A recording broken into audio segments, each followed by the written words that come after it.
It's summer here in Squamish, and one of my favorite pieces of kit that's in store at the moment is sun protection. We have a huge range of sun hoodies in store at the moment, so let's break it down.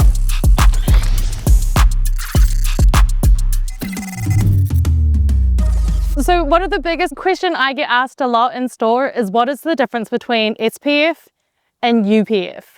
SPF is sun protection factors and UPF is ultraviolet protection factors.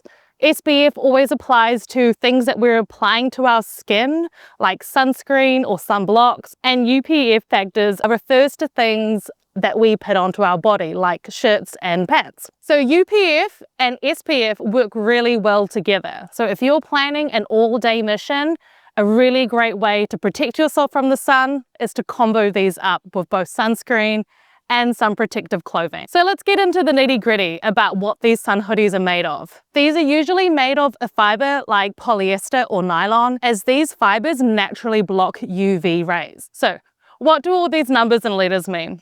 So a UPF 50 rated garment will let through 1 in 50 rays. So you will get about a 98% protection. A white cotton t-shirt would only offer you about a UPF rating of 5. For many of our sun hoodies, this UPF protection doesn't come from any chemical treatments that are applied to the fabric. It comes from the fiber itself combined with the way it's created.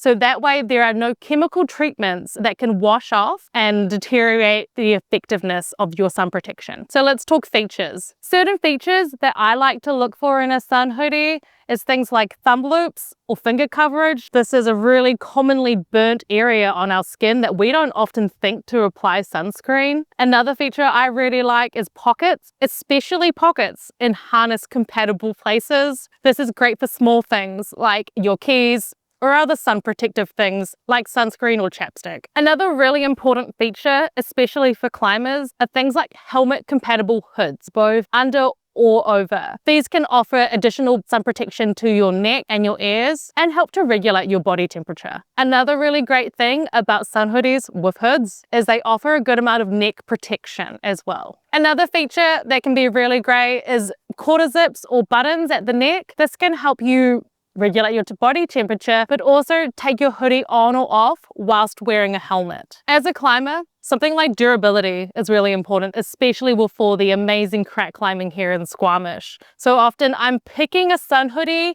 that feels a little bit thicker or a little bit heavier that's gonna hold up to that better. As climbers, another really important feature can be length. We wanna make sure that our body is covered when we're moving around on the wall. And sun shirts aren't just important in summer. Coming into those shoulder seasons and also in winter, they're really important. If it's overcast, you can still get burnt. If you touch and feel the sun shirts that we have in store, you may notice some of them feel a little bit thicker than others. These ones can be great for things like alpine missions or colder weather activities. So these garments are protecting you for as long as they're covering you. Just keep in mind that the UPF protection rating can become less effective when your garment is wet or if it's stretched out. So it's important to inspect your garments every now and then. So if you have big holes or rips, it's looking stretched out or see-through, maybe it's time for a new sun shirt. So if you're in the market for a new sun shirt, we have a huge range available both in store at our Squamish and Vancouver location and online at climbonequipment.com.